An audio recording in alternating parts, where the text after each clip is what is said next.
Bhíonn na teanga féin. Podchraoladh le Torlach má mí.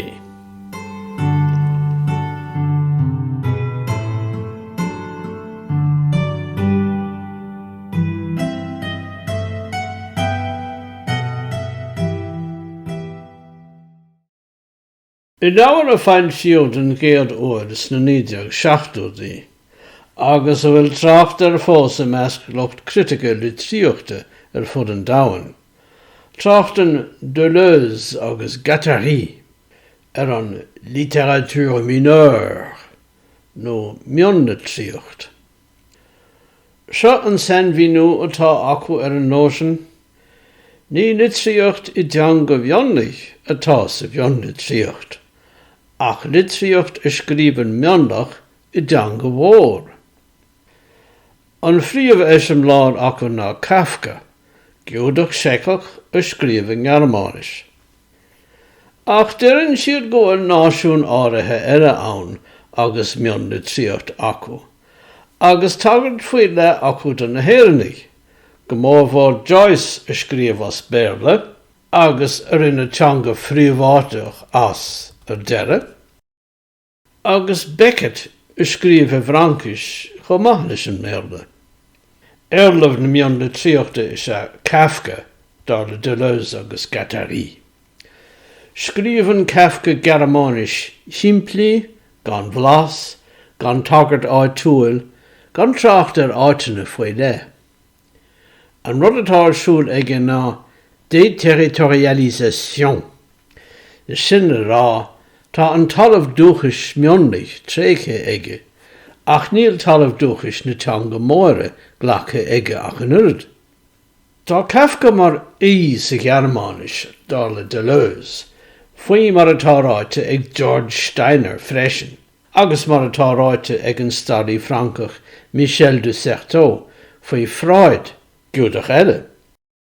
Is an giúdach I ngach tírin a choníonn sé, ach amháin sa tír bheanathe, béidir. Mar is léir dó ón stair go mbeidh drám éig an réig a gcónaí chun an róig a chur air. Scríobh Kafka Ghearmáinis an shimplí, bocht, laum, mar chunne a scríomhach I teanga achtanach. Sin mar a scríomh Beckett I bhFraincis freisin. Smuoinnig ar an mochtanas aisteach taobhsúil a bhaineann leis an teanga in rámaí agus scríbhín I Beckett. Agus na chónaí a bara since na 1950, bhí stíl litircha nua óig, agus sin an fág gur cha sé an béarla óig, agus a hasnig sé ag scríomh bhFraincis. Tá sé ráite ige gur hasnig sé ag scríomh bhFraincis ag an am sin, toisc nach raibh an teanga ar a hill ige. Scríomh Beckett Fraincis, agus béarla níos déanaí, an shimplí, gan charachtar faoi le. Monolog leabhar go ná haon, sin an méide ágtar nuair a bhí an gachrad eile caillte ag na daoine, dóchas, creidimh, grá, muí nas tú féin. Ar deireadh níl an tú ach cloig na cainte ar an stáidse. Bheas Beckett go raibh an caint féin leabh, cum a cén teanga a labhartar, agus gur chóir sin a chur I láthair sa dráma. Mar sin féin, bí an scríbhneoir ann de chuid teanga mhionlaigh, agus is fearr ó scríobhann I teanga féin. Clí an scríbhneoir dá le héad leis an teanga mhionlaigh, agus níor mhiste a rá go niúltaíonn siad do Kafka agus Beckett agus Joyce. Scríobhann siad dá muintir féin, ní do lucht na teanga móra. Nis, ní drochród é sin, bíonn bontáistí áirithe leis. I teanga mhionlaigh, ní bhíonn táirge amarcach litríochta ann, mar a bhíonn na teanga móra. Gach bliain bíonn na mílte uorscéalta á bhaindsú I méarla, I bhFraincis, in Ghearmáinis. Is deacair do chunne tá ag scríomh I gceann na teangacha sin, creidún san obair atá arsúil aige. An mbeidh seans ar bith aige a gach féin a ardú I measc an chlamper.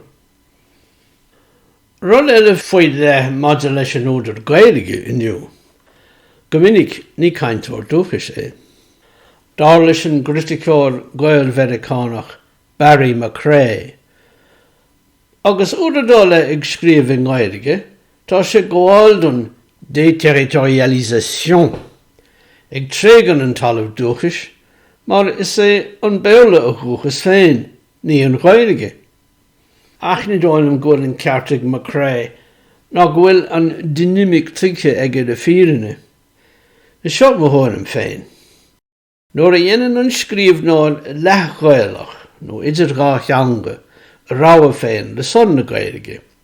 Bíonn sé ag aithcheall bhú an talamh dhúchais, ag buint saoirse amach, ní don náisiún, ach dó féin. Der McCrea gur bhain Seán Ó Ríordáin, Béarlóir de Haas, Ghaeilgeoir de Haas ó dhúchas, úsáid as an Ghaeilge, teanga an mhionlaigh, mar déterritorialisation. Sin rá gur raibh mhionlitríocht scríomh aige I teanga mionlaigh. Agus sin teagmas nach raibh Deleuze ag smaoine bheith riamh.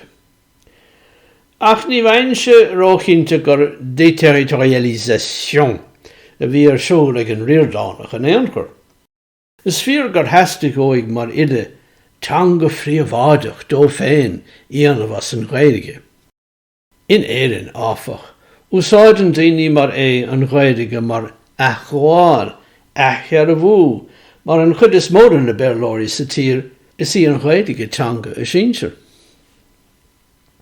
Ach an sa Ghaeilge, an duine nach cainteoir dhúchais é, a scríomhann na teanga a sínsir.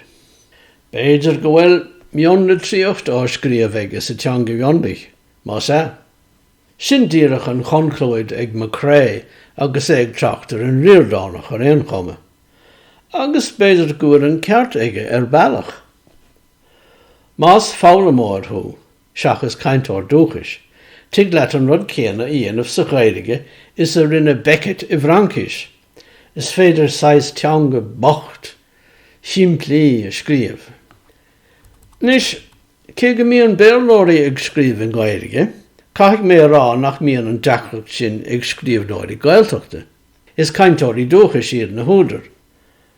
Ach, mar sin féin, is féidir bheith cinnte go bhfuil cabhadh an bhéarla ag gach údar de chuid na Ghaeilge. Fiú mar tá sé dírishtá teanga féin, churann an béarla is dachar an Ghaeilge a scríobhann sé. Bíonn scríomh an bhéarla níos líofa agus níos fearr aige uaireanta ná scríomh na Ghaeilge féin. Stór mór focail aige, aithne aige litríocht an sco sa bhéarla. Meán nuachta agus ceistena ide an lé á blé acu agus a réile. Bíonn an insin ag smaoineh i méarla, cé go bhfuil an lámh ag scríomh in Ghaeilge. Nach mbíonn an scríbhneoir Ghaeilge in éireann, fiú an cainteoir dhúchais sa Ghaeltacht sa chás sin. Agus I bhfad níos mhó acmhainní ar fáil dó sa bhéarla ná mar atá sa Ghaeilge. Sin le rá is an cainteoir dhúchais freisin ina teanga féin. Toisc an teanga mhór a bheith ar a hill aige, agus ag cur isteach ar an teanga dhúchais I gcónaí.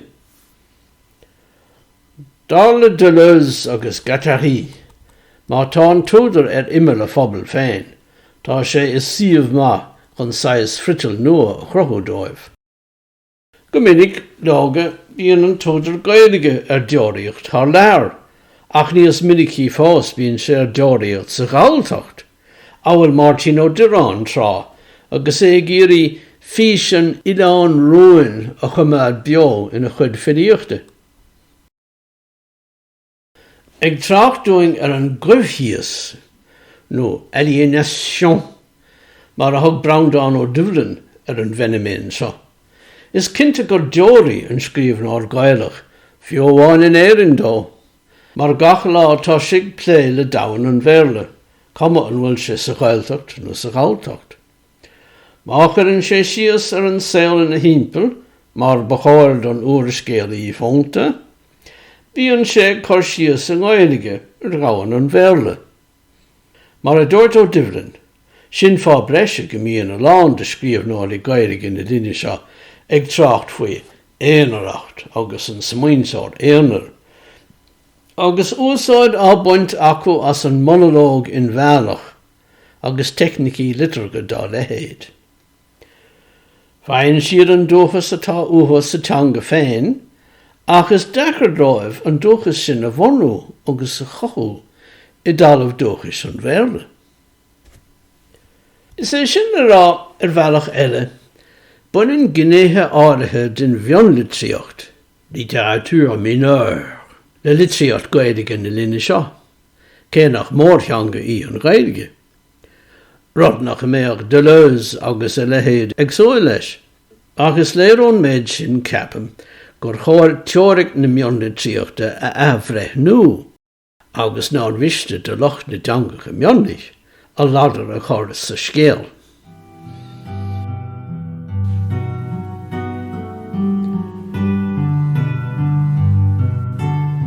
Bhí sé bhigéisteach le ina teanga féin, Podchraoladh le Torlach mac an mí.